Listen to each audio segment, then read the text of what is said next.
अस्सलाम वालेकुम student. Last video में हमने स्टडी किया था कि गैशियस एक्सचेंज इन प्लांट्स और गैशियस एक्सचेंज इन एनिमल्स कैसे होता है, राइट। आज जो हम डिस्कस करने जा रहे हैं, हम ये डिस्कस करेंगे कि गैशियस एक्सचेंज इन ह्यूमंस कैसे होता है, राइट। सो जब भी अगर हम ह्यूमंस की बात करते हैं तो पहले 3 टर्म्स आती हैं जो हमें समझना बहुत ज़रूरी है। कौन कौन सी 3 टर्म्स हैं ये? पहली टर्म है breathing, second term is gaseous exchange and third term is cellular respiration, right? So ये 3 टर्म्स हैं जो डिफरेंट हैं एक दूसरे से, लेकिन बहुत सारे स्टूडेंट्स इन तीनों टर्म्स को जो है वो क्या कर देते हैं, मिक्स कर देते हैं। स्टूडेंट समझते हैं कि ये तीनों टर्म्स जो है वो एक ही मीनिंग रखती हैं, बट ऐसा नहीं है। ब्रीथिंग, गैशियस एक्सचेंज और सेलुलर रेस्पिरेशन तीनों जो है वो अलग टर्म्स हैं। इनके मीनिंग क्या है हम ये भी देख लेते हैं। ब्रीथिंग का मतलब क्या होता है? ब्रीथिंग मतलब इनहेल करना एंड एक्सहेल करना। इनहेल करना मतलब एयर अंदर लेके जाना, एयर बाहर निकालना, जिसको हम उर्दू में क्या कहते हैं, सांस लेना। तो दिस इज़ ब्रीथिंग, राइट। मैं इनहेल करूँगी, एक्सहेल करूँगी, इट्स मीन कि मैं क्या कर रही हूँ, ब्रीथिंग कर रही हूँ। नेक्स्ट है गैशियस एक्सचेंज। गैशियस एक्सचेंज क्या होता है? Interchange of gases. It's mean कि जब मैंने इनहेल कर लिया, जब मेरे ब्लड में ऑक्सीजन आ गई, तो उसमें जो एक्सचेंज हुआ है, ब्लड के अंदर ऑक्सीजन एंटर हुई है, कार्बन डाइऑक्साइड बाहर निकली है, उसे हम क्या कहते हैं, गैशियस एक्सचेंज कहते हैं, राइट। थर्ड टर्म क्या आती है? Cellular respiration. जो हम फूड खाते हैं वो ऑक्सीजन से रिएक्ट करता है और हमें क्या प्रोवाइड करता है, एनर्जी प्रोवाइड करता है, साथ साथ क्या रिलीज करता है, carbon dioxide gas. Gaseous exchange के बाद जो ऑक्सीजन ब्लड में एंटर हुई थी वो ऑक्सीजन सारे सेल्स के पास जाएगी एंड देन सारे सेल्स जो है वो फिर क्या करेंगे, रेस्पिरेशन करेंगे। तो इट्स मीन ये तीनों जो है वो अलग अलग टर्म्स हैं, राइट। पहले हम ब्रीथ करते हैं, फिर गैशियस एक्सचेंज अकर होती है एंड देन फिर जो है वो सेल उस ऑक्सीजन को यूज़ करके कौन सा प्रोसेस परफॉर्म करते हैं, सेलुलर रेस्पिरेशन का, राइट। सो जब हम ह्यूमंस की बात करते हैं तो ह्यूमंस का जो रेस्पिरेटरी ऑर्गन है वो कौन सा ऑर्गन होता है, लंग्स होता है। तो इट्स मीन कि यहाँ पर हम किसकी बात करेंगे, लंग्स की बात करेंगे, राइट। सो अगर हम लंग्स की बात करते हैं तो lungs is the respiratory organ of human. और लंग्स की लोकेशन क्या होती है, लंग्स कहाँ प्रेजेंट होता है? लंग्स प्रेजेंट होते हैं चेस्ट कैविटी में, जिसे हम थोरेसिक कैविटी भी कहते हैं, राइट। लोकेशन क्या है लंग्स की, चेस्ट कैविटी। अपीयरेंस कैसी होती है, लंग्स दिखने में कैसे होते हैं, पिंकिश होते हैं, राइट। और कैसे होते हैं, सॉफ्ट होते हैं एंड स्पंजी होंगे। कैसे, डायग्राम में देख लेते हैं। यहाँ पर जो है वो लंग्स की डायग्राम दिखाई है, राइट। इधर अगर हम देखें तो हमें क्या नजर आ रहा है, लंग्स कैसे हैं, पिंकिश हैं। जहां पर लंग्स प्रेजेंट हैं, जो उसकी लोकेशन है, ये सब हम किसे कहते हैं, चेस्ट कैविटी को कहते हैं। तो लंग्स कहाँ प्रेजेंट है, चेस्ट कैविटी में प्रेजेंट है। लंग्स इतने ज़्यादा सॉफ्ट होते हैं, इतने डेलिकेट होते हैं कि उसके लिए प्रोटेक्शन बहुत नेसेसरी होती है। तो लंग्स को कौन प्रोटेक्शन प्रोवाइड कर रहा होगा, लंग्स की प्रोटेक्शन बहुत नेसेसरी है। कौन प्रोवाइड करता है प्रोटेक्शन?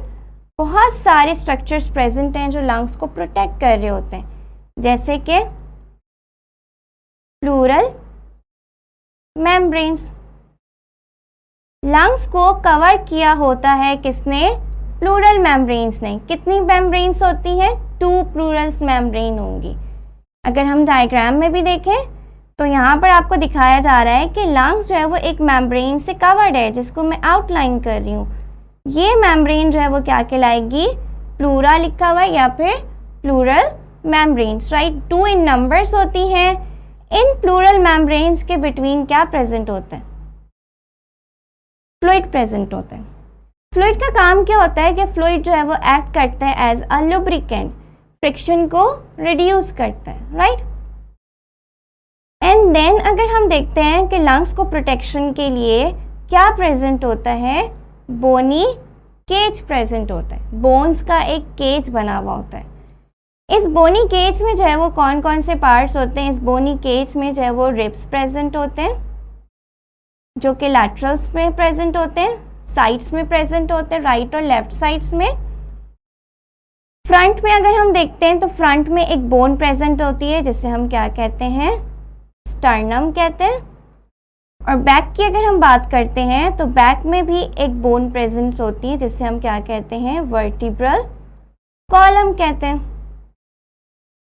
सो ये तीनों मिलके फ्रंट में स्टर्नम, लैटरल्स में रिब्स के कितने नंबर्स होते हैं, 12 पेयर्स होती हैं, और बैक में वर्टिब्रल कॉलम, ये सब मिलके जो है वो क्या फॉर्म करते हैं, बोनी केज फॉर्म करते हैं जो लंग्स को क्या कर रहा होता है, प्रोटेक्ट कर रहा होता है, राइट। एंड देन अगर आप यहाँ पर देखो तो लंग्स के नीचे आपको एक रेड कलर से एक शीट नजर आ रही है, मसल्स की शीट, जिसे हम क्या कहते हैं, डायफ्राम। सो ये डायफ्राम जो है वो लंग्स का फ्लोर बनाता है, फ्लोर फॉर्म करता है लंग्स का, लंग्स को जो है वो प्रोटेक्शन प्रोवाइड कर रहा होता है। सो हम और क्या लिखेंगे, प्रोटेक्शन और कौन प्रोवाइड कर रहा है, डायफ्राम, जो कि लंग्स के लिए क्या फॉर्म कर रहा है, फ्लोर फॉर्म कर रहा है, मसल्स की शीट होती है ये, राइट। एंड देन रिब्स के बिटवीन जो है वो मसल्स प्रेजेंट होते हैं जिन्हें हम क्या कहते हैं, इंटरकोस्टल मसल्स कहते हैं, जो कहाँ प्रेजेंट होंगे, रिब्स के बिटवीन प्रेजेंट होते हैं। ये सारे स्ट्रक्चर्स मिलके जो है वो लंग्स को क्या प्रोवाइड कर रहे हैं, प्रोटेक्शन प्रोवाइड कर रहे हैं, राइट। देन अगर हम आते हैं एयर पैसेज वेज की बात करते हैं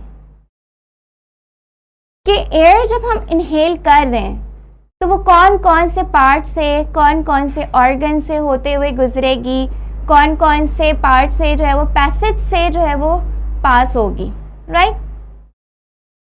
सो हम अगर एयर पैसेज वेज की बात करते हैं, सबसे पहले एयर कहाँ से एंटर होगी, एयर एंटर कहाँ से होती है, नोस्ट्रिल से एंटर होती है, राइट। नोस्ट्रिल्स जो है वो ओपनिंग होती है नोज की, वहां से एयर एंटर होगी।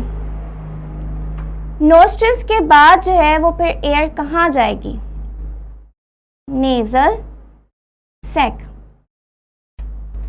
जिसे हम और क्या कहेंगे, नेजल कैविटी भी कहते हैं। अब अगर हम नेजल सैक की बात करते हैं या नेजल कैविटी की बात करते हैं तो इसमें स्पेशलाइज्ड सेल प्रेजेंट होते हैं। कौन से सेल प्रेजेंट होते हैं, सीलिएटेड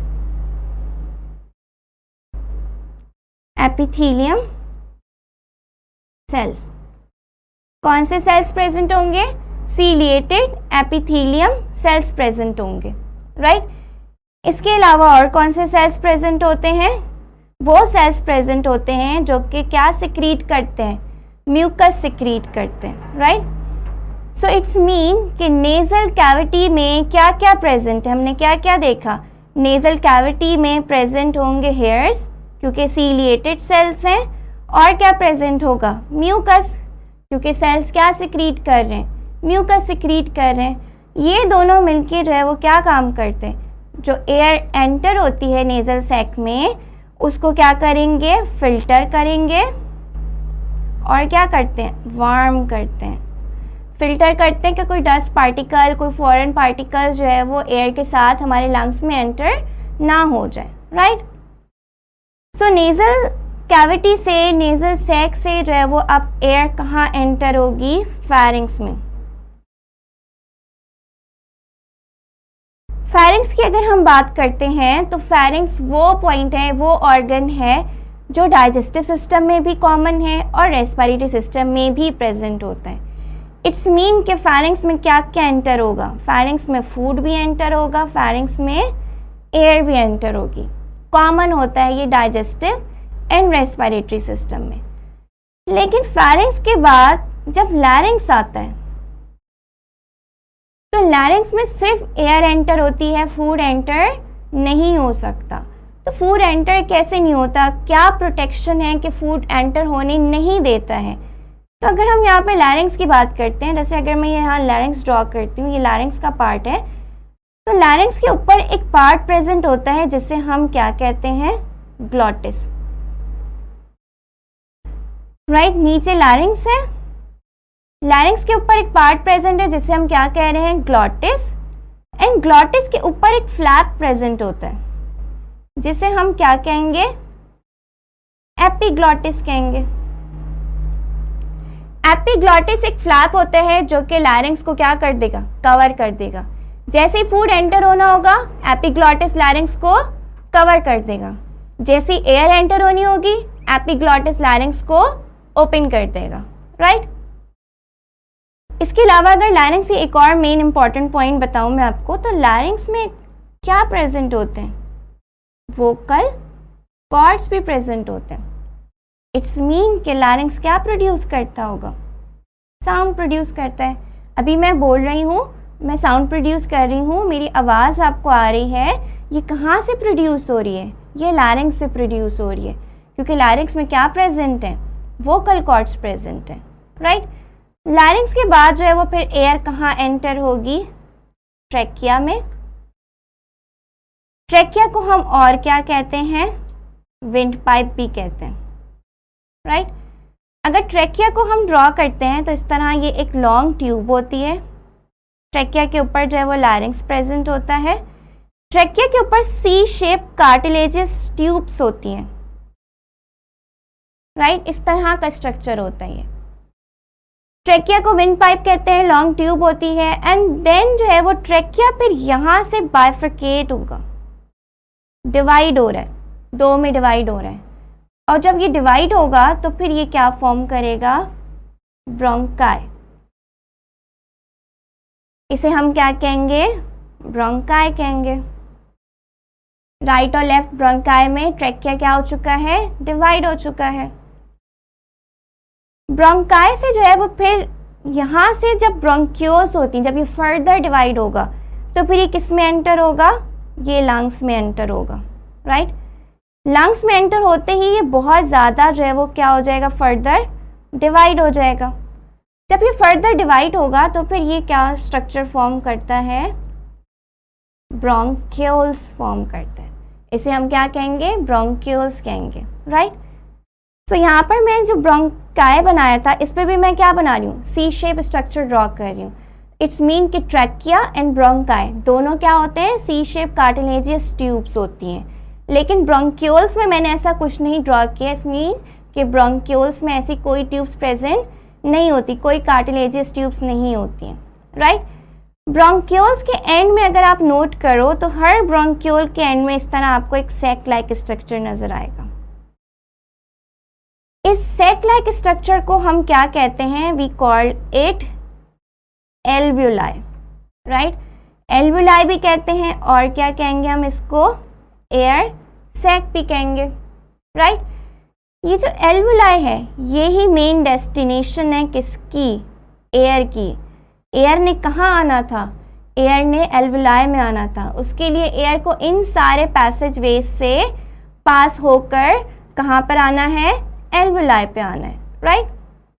तो अब एल्वुलाई मेन डेस्टिनेशन क्यों है, क्योंकि एल्वुलाई हमने यहाँ पे पढ़ा था कि alveoli is the respiratory surface of human. It's mean कि अगर मैं यहाँ पर एक एल्वुलाई ड्रॉ करती हूँ, फॉर एग्जाम्पल ये एल्वुलाई है, एल्वुलाई में क्या एंटर हो चुकी है, एयर एंटर हो चुकी है। एल्वुलाई को कौन सराउंड करता है, एल्वुलाई को सराउंड किया होता है ब्लड कैपिलरीज ने, राइट। जो ग्रीन कलर से ड्रॉ कर रही हूँ वो क्या है, ब्लड कैपिलरीज है। ब्लड कैपिलरीज के अंदर क्या प्रेजेंट होगा, ब्लड प्रेजेंट होगा। एयर जो एल्वुलाई में एंटर हुई है, उस एयर से ऑक्सीजन कहाँ एंटर हो रही है, ब्लड में एंटर हो रही है, राइट। ब्लड में जो कार्बन डाइऑक्साइड थी वो कहाँ एंटर हो जाएगी, एल्वुलाई में एंटर हो जाएगी। इट्स मीन कि यहाँ पर क्या कर हुआ है, इसे हम क्या टर्म करते हैं, गैसियस एक्सचेंज। एल्वुलाई में क्या कर होगा, गैसियस एक्सचेंज अकर होगा, राइट। यहाँ पर जो है वो हमने डिस्कस कर लिया कि ह्यूमन जो है वो गैसेस एक्सचेंज किस तरह करते हैं। कभी आप लोगों ने नोट किया है कि जब हम एक्सरसाइज करते हैं, तो एक्सरसाइज के टाइम पे जो रेट ऑफ ब्रीथिंग है, रेट ऑफ ब्रीथिंग को हम कैसे डिफाइन करते हैं कि रेट का वर्ड कहीं पर भी आ जाए तो रेट के वर्ड को आप कैसे डिफाइन करोगे? टाइम। इट्स मीन कि हम किससे रिलेट कर रहे हैं? टाइम से रिलेट कर रहे हैं। तो रेट ऑफ ब्रीथिंग मतलब कि मैं पर मिनट, 1 मिनट में कितने टाइम्स ब्रीथ कर रही हूँ, कितने टाइम्स इनहेल एंड एक्सहेल कर रही हूँ, that is rate of breathing. So आप लोगों ने नोट किया होगा कि जब हम एक्सरसाइज करते हैं तो एक्सरसाइज के टाइम पे जो रेट ऑफ ब्रीथिंग है वो क्या हो जाती है? इंक्रीज हो जाती है। हम ज़्यादा से ज़्यादा ब्रीथ करने लगते हैं। ऐसा क्यों होता है? क्योंकि जब हम एक्सरसाइज करते हैं तो जो हमारे मसल्स हैं वो वर्क करना शुरू करते हैं। वर्क करने के लिए उन्हें क्या चाहिए होती है? एनर्जी। और वो एनर्जी कौन प्रोवाइड करता है? रेस्पिरेशन। तो during the exercise muscle cells जो है वो क्या करते हैं? रेस्पिरेशन करते हैं। जब ये रेस्पिरेशन करेंगे तो ये क्या प्रोड्यूस करेंगे? मोर कार्बन डाइऑक्साइड प्रोड्यूस करेंगे। इट्स मीन कि ऐसी कंडीशन में ब्लड में कार्बन डाइऑक्साइड की कंसंट्रेशन क्या हो जाएगी? इंक्रीज हो जाएगी, राइट? ब्लड में कार्बन डाइऑक्साइड की कंसंट्रेशन क्या हो चुकी है? इंक्रीज हो चुकी है। सो ऐसी कंडीशन में एक्सरसाइज करते वक्त मसल सेल को जो है वो फिर क्या करना पड़ता है? रेट ऑफ ब्रीथिंग इंक्रीज करनी पड़ती है। लेकिन अगर कंडीशन ऐसी होती है कि मसल्स को प्रॉपर ऑक्सीजन नहीं मिल रही है तो फिर मसल सेल्स जो है वो क्या करते हैं? ड्यूरिंग द एक्सरसाइज एनाएरोबिक रेस्पिरेशन करते हैं। एनाएरोबिक रेस्पिरेशन को हम कैसे डिफाइन करेंगे? एनाएरोबिक रेस्पिरेशन में जो फूड होता है वो ब्रेक डाउन हो जाता है एब्सेंस ऑफ एयर में, एब्सेंस ऑफ ऑक्सीजन में। एनाएरोबिक रेस्पिरेशन में ऑक्सीजन की रिक्वायरमेंट नहीं होती, लेकिन ये प्रोड्यूस क्या करेगा? Lactic acid. अब ये जो लैक्टिक एसिड प्रोड्यूस हुआ है यही मेन कॉज होता है कि जब हम एक्सरसाइज करते हैं तो हमें क्या होता है? पेन होता है, मसल्स में पेन होता है, मसल्स में क्रैम्प प्रोड्यूस होते हैं। और ये किस वजह से होता है? लैक्टिक एसिड की वजह से। और लैक्टिक एसिड क्यों प्रोड्यूस हो रहा है? क्योंकि हमारे मसल्स ऐसी कंडीशन में क्या करने लगते हैं? एनाएरोबिक रेस्पिरेशन। और एनाएरोबिक रेस्पिरेशन क्यों करते हैं? क्योंकि ब्लड में कार्बन डाइऑक्साइड की कंसंट्रेशन बढ़ रही है और ऑक्सीजन की रिक्वायरमेंट ज़्यादा है और ऑक्सीजन नहीं मिल पा रही है, राइट? सब होता क्या है, आप लोगों ने नोट किया होगा कि जब हम एक्सरसाइज कर चुके होते हैं, जब हम रेस्ट करते हैं, जब हमारे मसल सेल रेस्ट करते हैं, जब हम डीप ब्रीथ करते हैं तो हम क्या इनहेल करते हैं? ऑक्सीजन। फिर वो ऑक्सीजन जाके किससे रिएक्ट करता है? लैक्टिक एसिड से। जब ऑक्सीजन लैक्टिक एसिड से रिएक्ट करेगा तो इस लैक्टिक एसिड को क्या कर देगा? ब्रेक डाउन कर देगा। जब ये ब्रेक डाउन होगा तो फिर ये क्या प्रोड्यूस करेगा? कार्बन डाइऑक्साइड और वाटर। सो इट्स मीन कि ये जो पॉइजनस सब्सटेंस था, ये जो लैक्टिक एसिड था जो हमें पेन कॉज कर रहा था, अब ये ख़त्म हो चुका है। तो इसीलिए एक्सरसाइज के बाद जब हम रेस्ट करते हैं, जब हम डीप ब्रीथ करते हैं तो कुछ टाइम बाद हमारे मसल्स दोबारा से नॉर्मलाइज हो जाते हैं। वो इसी वजह से होते हैं क्योंकि लैक्टिक एसिड अब क्या हो चुका है? ब्रेक डाउन हो चुका है। और जो ऑक्सीजन ये प्रोड्यूस कर रहा है वो फिर हम क्या कर देते हैं? एक्सहेल आउट कर देते हैं, राइट? अब हम यहाँ पर जो है वो अपना नेक्स्ट टॉपिक स्टडी करेंगे। हमने ये देखना है कि ब्रीथिंग का मैकेनिज्म क्या होता है, कि हम इनहेल कर रहे हैं, हम एक्सहेल कर रहे हैं, उसका मैकेनिज्म क्या है। सो उसको हम यहाँ पर डायग्राम के थ्रू भी स्टडी करते जाएंगे, राइट? सो सबसे पहले हम क्या देखेंगे कि जब हम ब्रीथिंग करते हैं तो वो ब्रीथिंग 2 फेजेस में अकर होती है। कौन कौन सी 2 फेजेस हैं? Inhalation and exhalation,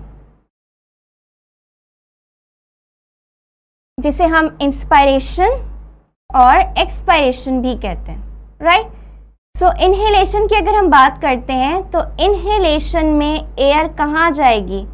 air move inward move करेगी। जैसे यहाँ पर डायग्राम में अगर एरोस को नोट करो तो एरोस कहाँ बनाए हुए हैं? इनवर्ड। एयर्स कहाँ जा रही है? इनवर्ड मूव कर रही है। लेकिन अगर हम एक्सलेशन की बात करते हैं तो during the acceleration air moves out. कहाँ जाएगी? बाहर की तरफ जाएगी। एरोस को नोट करें तो एरोस कहाँ बने हुए? आउटसाइड बने हुए। तो इट्स मीन एयर कहाँ जा रही है? बाहर जा रही है, राइट। बाकी मैकेनिज्म क्या अकर होता है during the inspiration, during the expiration? सबसे पहले हम यहाँ पर क्या देखेंगे? डायफ्राम की बात करेंगे।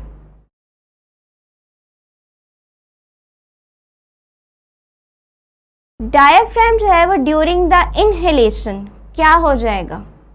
कॉन्ट्रैक्ट हो जाएगा, क्योंकि मसल्स की शीट होती है तो मसल्स क्या हो जाएंगे? कॉन्ट्रैक्ट हो जाएंगे।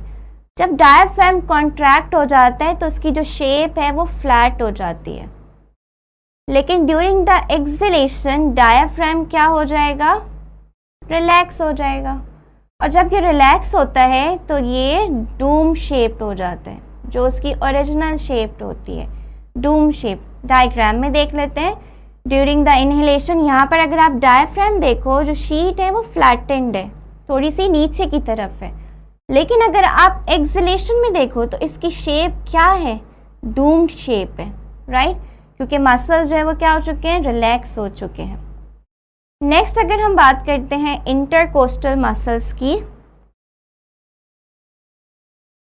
इंटरकोस्टल मसल्स कहाँ प्रेजेंट होते हैं?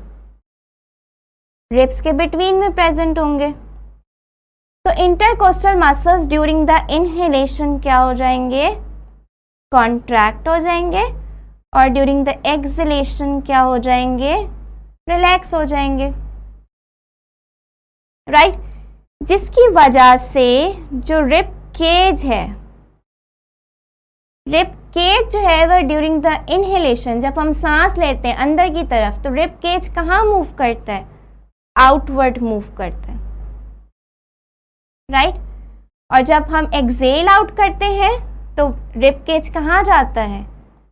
इनवर्ड जाता है। डायग्राम में भी देख लेते हैं। डायग्राम में अगर हम यहाँ पर देखें तो आपको यहाँ पर रिब केज दिखाया हुआ है। रिब केज जो है वो कहाँ की तरफ है? आउटवर्ड है, थोड़ी ऊपर की तरफ उठा हुआ है। लेकिन अगर आप एक्सलेशन में देखो तो रिब केज जो है वो थोड़ा सा कहाँ है? इनवर्ड है, इनवर्ड मूव कर रहा है, डाउनवर्ड की तरफ है, राइट। जिसकी वजह से रिब केज आउटवर्ड मूव करने की वजह से जो चेस्ट कैविटी है, चेस्ट कैविटी वो क्या हो जाएगी? इंक्रीज हो जाएगी। लेकिन during the acceleration chest cavity क्या हो जाएगी? डिक्रीज हो जाएगी, राइट। अब इससे होता क्या है? मेन जो चेस्ट कैविटी इंक्रीज हो रही है, डिक्रीज हो रही है, जिसकी वजह से जो है वो लंग्स में जो एयर प्रेशर है, एयर प्रेशर इन लंग्स क्या हो जाएगा? डिक्रीज हो जाएगा। During the inhalation air pressure in lungs क्या हो जाएगा? डिक्रीज हो जाएगा। लेकिन during the acceleration air pressure in lungs क्या हो जाएगा? इंक्रीज हो जाएगा। इसका फ़ायदा क्या है? क्योंकि हमें पता है एयर कहाँ से कहाँ मूव करेगी? हाई प्रेशर से कहाँ मूव करेगी? लो प्रेशर की तरफ, राइट। सो इनहेलेशन में हमने क्या देखा? डायाफ्राम कॉन्ट्रैक्ट हो रहा है, डायाफ्राम फ्लैट हो गया। जो रिब केज है वो कहाँ मूव कर रहा है? आउटवर्ड मूव कर रहा है। चेस्ट कैविटी इंक्रीज हो गई, जिसकी वजह से लंग्स का प्रेशर जो है वो क्या हो गया?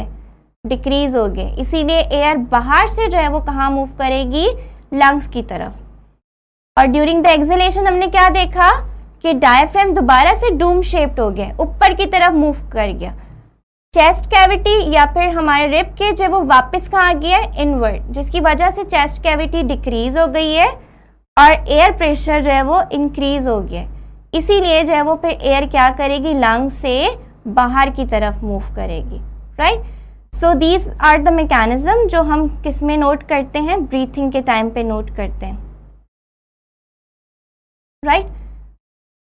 तो अब हम यहाँ पर जो है वो अपना नेक्स्ट टॉपिक देखेंगे। हमने ये देख लिया कि ब्रीथिंग कैसे हो रही है। कुछ डिसऑर्डर्स अकर होते हैं, जो हमारा रेस्पिरेटरी सिस्टम है उसमें कुछ डिसऑर्डर्स अकर हो जाते हैं जिन्हें हम डिजीजेस का नेम देते हैं, तो वो हम यहाँ पर एक एक करके डिस्कस करेंगे, राइट। सो सबसे पहले जो है वो हम कौन सी डिस्कस करेंगे यहाँ पे, ब्रोंकाइटिस। ब्रोंकाइटिस में क्या होता है कि ये वो डिजीज है जिसमें इन्फ्लेमेशन अकर हो जाती है, इन्फ्लेमेशन ऑफ एयर पैसेजवेज। मोस्टली जो है वो हम ब्रोंक्यूल्स में देखते हैं कि ब्रोंक्यूल्स इन्फ्लेमेट हो जाते हैं, सूजन हो जाती है, स्वेलिंग हो जाती है, राइट। सो उस डिजीज को हम क्या नाम देते हैं, ब्रोंकाइटिस। क्योंकि मोस्टली ब्रोंक्यूल्स में अकर हो रहा होता है तो हमने इसका नाम क्या रख दिया, ब्रोंकाइटिस। इसका रीज़न क्या होता है, क्यों हो जाती है ब्रोंकाइटिस? कुछ बैक्टीरियाज हैं जो कॉज करते हैं, इसके अलावा स्मोकिंग की वजह से भी क्या हो जाता है, ब्रोंकाइटिस हो जाते हैं, राइट। होता क्या है ब्रोंकाइटिस की वजह से, चेस्ट पेन होना शुरू हो जाता है, कफ होना शुरू हो जाती है, शॉर्टनेस ऑफ ब्रीथ होना शुरू हो जाती है, सांस लेने में दुश्वारी, और साथ साथ जो मोस्ट इम्पॉर्टेंट सिम्टम है दैट इज के म्यूकस सिक्रीशन बहुत ज़्यादा इंक्रीज हो जाता है, म्यूकस प्रोडक्शन होती है।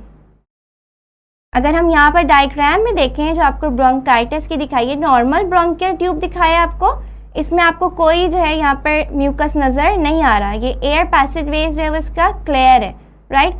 लेकिन अगर आप ब्रोंकाइटिस की देखो, जो डिजीज्ड है, यहाँ पर क्या प्रेजेंट है, सब म्यूकस फिल्ड है।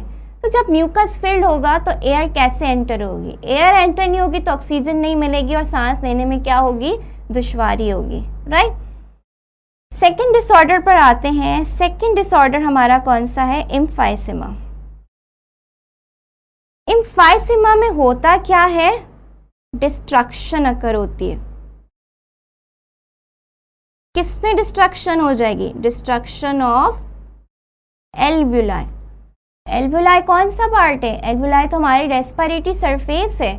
अगर वो ही डिस्ट्रैक्ट हो गई, उसी में डैमेज हो गया, तो फिर गैसेस एक्सचेंज कैसे अकर होगा। जैसे यहाँ पर डायग्राम में नोट कर सकते हैं, नॉर्मल एल्वुलाई आपको नजर आ रहा है और एम्फाइसेमा दिखाया जा रहा है जिसमें एल्वुलाई क्या हो चुके हैं, डैमेज हो चुके हैं, राइट। जब डैमेज हो जाएंगे तो फिर तो गैसेस एक्सचेंज ही अकर नहीं होगी। और इसका बेसिक रीज़न क्या होता है, पोल्यूटेंट्स। पोल्यूटेंट्स उन सब्सटेंसेस को कहते हैं जो पोल्यूशन कॉज करती है, और ये जो पोल्यूटेंट्स होते हैं ये ज़्यादातर इंडस्ट्रियल्स होते हैं। इंडस्ट्रीज़ बहुत सारी टॉक्सिक गैसेस प्रोड्यूस करती हैं, इंडस्ट्रीज़ में बहुत सारे केमिकल्स प्रोड्यूस होते हैं जो कि पॉइजनस होते हैं। तो ये पोल्यूटेंट्स जो है वो फिर क्या करते हैं, हमारे एल्वुलाई को डैमेज कर देते हैं। इसकी वजह से क्या होना शुरू हो जाती है, कफ होना शुरू हो जाती है, कफ विथ फ्लेम प्रोडक्शन। उस कफ में जो है वो क्या साथ आता है, फ्लेम, जिसे हम क्या कहते हैं, बलगम कहते हैं, राइट। थर्ड डिसऑर्डर पर आते हैं। थर्ड डिसऑर्डर है हमारे पास नमूनिया। नमूनिया में होता क्या है, नमूनिया इज, यहाँ पर अगर आप डायग्राम में देखो तो एल्वुलाई में जो है वो क्या प्रोडक्शन हो गई है, पस प्रोड्यूस हो चुकी है। नमूनिया में क्या हो चुका है, पस प्रोड्यूस हो चुकी है, and it is infectious disorder. Infectious disorder हम किसे कहते हैं, जो कोई माइक्रो ऑर्गेनिजम्स कॉज कर रहे होते हैं, कोई एजेंट कॉज करते हैं, जैसे कि सम फंजाई हैं जो नमूनिया कॉज करते हैं, बैक्टीरियाज हैं जो नमूनिया कॉज करते हैं, और वायरसेस हैं जो क्या कॉज करते हैं, नमूनिया कॉज करते हैं। नमूनिया की वजह से एल्वुलाई में जो है वो क्या प्रोड्यूस हो जाती है, पस प्रोड्यूस हो जाती है, राइट। जैसे हमने डायग्राम में भी देखा कि नॉर्मल एल्वुलाई है, क्लियर है, नॉर्मल एल्वुलाई बिल्कुल क्लियर है, लेकिन नमूनिया में जो है वो हमने क्या देखा कि यहाँ पे क्या प्रोड्यूस हो चुकी है, पस प्रोड्यूस हो चुकी है, जिसकी वजह से ये क्या कॉज करता है, chest pain, cough, shortness of breathe,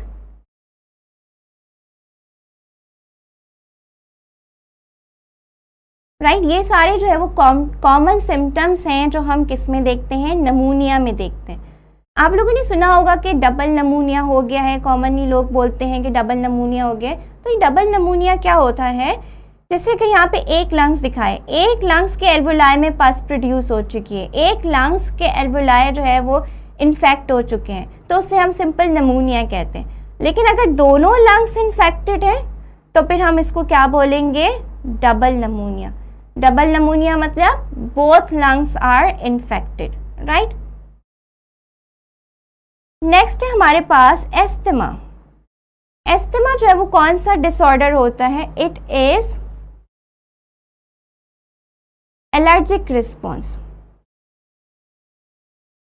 allergic response किसको कहते हैं, कुछ सब्सटेंसेस ऐसे होते हैं जो जिन्हें हमारी बॉडी एक्सेप्ट नहीं करती है, जो हमारी बॉडी को सूट नहीं करते हैं, हमारी बॉडी उनको क्या कर देती है, रिजेक्ट कर देती है, उन्हें हम क्या कहते हैं, एलर्जिक रिस्पॉन्सेस कहते हैं। कौन प्रोड्यूस करता है एलर्जिक रिस्पॉन्सेस, जैसे कुछ पॉलेंस होते हैं, पॉलन ग्रेन्स होते हैं प्लांट्स के, वो एलर्जिक रिस्पॉन्स प्रोड्यूस करते हैं। डस्ट पार्टिकल्स होते हैं, बहुत से लोगों को डस्ट से एलर्जिक होती है, डस्ट में जैसे ही वो एक्सपोज होते हैं उनको स्नीजिंग वगैरह, कफिंग स्टार्ट हो जाती है, एलर्जिक रिस्पॉन्स स्टार्ट हो जाता है, राइट। फर होते हैं, कुछ पीपल्स जो है वो पैट एनिमल्स रखते हैं, उनके फर से जो है वो उन्हें एलर्जिक रिस्पॉन्सेस जो है वो जनरेट हो जाता है, जिसे हम क्या कहते हैं, एस्थमा। एस्थमा को उर्दू में हम क्या कहते हैं, दमा कहते हैं, राइट। सो ये एलर्जिक रिस्पॉन्सेस होते हैं और इसके सिम्टम्स हम क्या देखते हैं, कफ होना शुरू हो जाती है, राइट, और साथ साथ चेस्ट पेन होना शुरू हो जाता है। इसमें भी हम दमा में क्या देखते हैं कि शॉर्टनेस ऑफ ब्रीथ होना शुरू हो जाती है, राइट। ये सारे जो है वो कॉमन सिम्टम्स होते हैं। फीवर हो जाता है, जो हम किस में नोट करते हैं, एस्थमा में नोट करते हैं। और एस्थमा में भी हम क्या देखते हैं कि इन्फ्लेमेशन अकर हो जाती है, एलर्जिक रिस्पॉन्स की वजह से इन्फ्लेमेशन हो जाती है, किसकी, एयर पैसेज वेज की, सूजन हो जाती है, स्वेलिंग हो जाती है, राइट। देन हम अपने लास्ट डिसऑर्डर पर चलते हैं। लास्ट डिसऑर्डर हमारे पास कौन सा है, लंग कैंसर। कहीं पर भी आप ये कैंसर वर्ड देखो तो कैंसर वर्ड का मतलब क्या होता है, एबनॉर्मल सेल्स। एबनॉर्मल सेल्स की ग्रोथ। अगर हम लंग की बात कर रहे हैं तो इट्स मीन लंग्स में एबनॉर्मल सेल ग्रोथ होना शुरू हो जाती है। जैसे अगर हम यहाँ पर डायग्राम में देखें तो आपको लंग्स कट करके दिखाया है, यहाँ पर ये कैंसर लेबल किया हुआ है, जिसे हम क्या कहेंगे, ये जो पैचेस हैं ये एबनॉर्मल सेल्स हैं। इस एरिया में जो है वो एबनॉर्मल सेल्स ग्रो होना शुरू हो गए हैं, राइट। सो कैंसर की डिफरेंट स्टेजेस होती हैं। अभी यहाँ पर आपको जस्ट एक पैच नज़र आ रहा है, सिर्फ यहाँ पर एबनॉर्मल सेल ग्रो हुए हुए, लेकिन फिर ये पूरा जो है वो क्या हो जाएंगे, फैल जाते हैं, तो पूरे लंग्स में जो है वो पैचेस क्रिएट हो जाते हैं, एबनॉर्मल सेल्स ग्रो होना शुरू हो जाते हैं। तो एबनॉर्मल सेल्स की ग्रोथ को हम क्या कहेंगे, लंग कैंसर। लंग्स में एबनॉर्मल सेल की ग्रोथ हो रही है और इसका जो बेसिक रीज़न है स्मोकिंग। स्मोकिंग जो है वो बहुत कॉमन रीज़न होता है, बहुत कॉमन कॉज होता है बहुत सारे लंग डिसऑर्डर्स का, राइट। क्योंकि स्मोकिंग में जो है वो हम क्या देखते हैं, बहुत सारे टॉक्सिक सब्सटेंसेस होते हैं। कार्बन मोनोऑक्साइड प्रेजेंट होती है। Carbon monoxide is a poisonous gas. अगर किसी पर्सन को एक रूम में और उसमें कार्बन मोनोऑक्साइड गैस फिल करके हम बंद कर दें तो वो पर्सन मर सकता है, क्योंकि ये पॉइजनस गैस है। और स्मोकिंग में हम वही गैस जो है वो क्या करते हैं, इनहेल करते हैं। निकोटीन प्रेजेंट होता है, ये भी पॉइजनस गैस है, टार प्रेजेंट होते हैं। ये सारे जो है वो टॉक्सिक सब्सटेंसेस हैं जो स्मोकिंग में प्रेजेंट होते हैं, और ये जो है वो क्या कॉज करते हैं, कैंसर कॉज कर रहे होते हैं, राइट। कैंसर जब होता है लंग कैंसर, तो इसके सिम्टम्स क्या होते हैं, चेस्ट पेन होना स्टार्ट हो जाता है, फीवर हो जाता है, वेट लॉस होना शुरू हो जाता है, फटीग होना शुरू हो जाते हैं, हम खुद को जो है वो बहुत ज़्यादा डल फील करते हैं, बहुत ज़्यादा थका हुआ फील करते हैं। आप कोई वर्क नहीं कर रहे हो, आप रेस्ट कर रहे हो, फिर भी आप खुद को क्या फील करोगे, डल फील करना शुरू कर देते हो, राइट। कफ होना शुरू हो जाती है, लेकिन उस कफ में क्या आना शुरू हो जाता है, कफ विद ब्लड, खून आना शुरू हो जाता है, राइट। सो ऐसा कफ जिसमें ब्लड आना शुरू हो जाए वो किसका सिम्टम्स है, लंग कैंसर का सिम्टम्स है, राइट। सो यहाँ पर जो है वो हमने अपना आज का टॉपिक जो है वो क्या करा है, कंप्लीट किया है, सब डिस्कस कर लिया है। होप आपको सब चीज़ें, सब पॉइंट्स जो है वो क्लियर हो चुके होंगे। इसमें से हम लास्ट में ये देख लेते हैं कि कौन कौन से इम्पॉर्टेंट क्वेश्चंस हैं जो हमारे पेपर में आ सकते हैं, जो आपसे पूछे जा सकते हैं, राइट। सबसे पहले जो इसमें इम्पॉर्टेंट क्वेश्चन है, mechanism of breathing. Mechanism of breathing का बहुत इम्पॉर्टेंट क्वेश्चन है, ये पेपर में पूछा जाता है, जिसमें आपने जो है वो इनहेलेशन और एक्सहेलेशन का मैकेनिज्म बताना होता है, राइट। रेस्पिरेटरी डिसऑर्डर्स,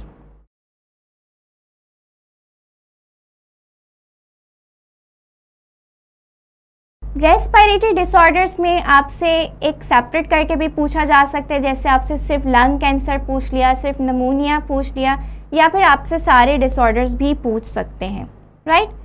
इसके अलावा कुछ टर्मिनोलॉजीज आती हैं, जैसे एनारोबिक रेस्पिरेशन पूछ सकते हैं। टर्मिनोलॉजी जो है वो सारी आपको स्टार्टिंग में मैंने लिख के दे दी थी, जो एग्जाम्स में पूछी जा सकती हैं, राइट। क्वेश्चन पूछा जाता है कि why muscles get fatigue during exercise. जब हम एक्सरसाइज करते हैं तो हम खुद को थका हुआ क्यों फील करते हैं, ये रीजनिंग क्वेश्चन है, राइट। सारे क्वेश्चंस आपको क्लियर हो गए होंगे, आप इजीली इनको आंसर्स कर लोगे। नेक्स्ट वीडियो में हम नेक्स्ट टॉपिक डिस्कस करेंगे, राइट। अल्लाह हाफ़िज़।